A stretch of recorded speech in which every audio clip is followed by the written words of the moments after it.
C'est avec une haie d'honneur que les membres du Cabreton Boxing Club ont accueilli la championne olympique Estelle Mosley, venue pour l'inauguration de la salle de boxe qui porte désormais son nom. 3, 2, 1, ouais. J'étais à deux doigts d'avoir une larme. Franchement,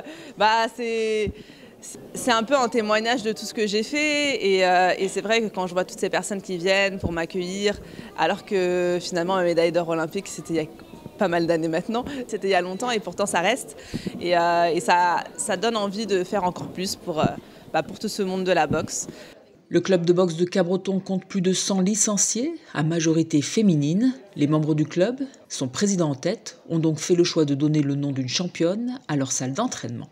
Enfin, on n'aurait jamais rêvé plus belle championne pour venir nous inaugurer cette salle et surtout porter son nom. Et, elle a accepté du premier coup de fil, elle a voulu nous a dit oui de suite. C'est la première fois qu'elle donnait son nom à une salle de boxe. C'est là, ça sera nous les premiers, à jamais les premiers, c'est Cabreton.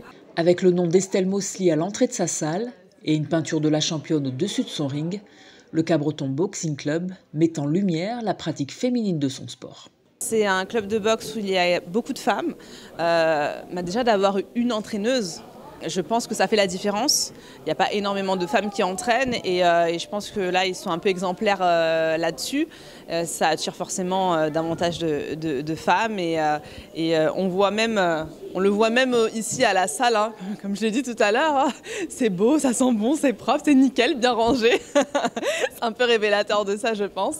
Mais il faut encourager bien sûr la pratique féminine. Beaucoup de femmes ont peur de se lancer, ont peur de pratiquer et pourtant en ont besoin.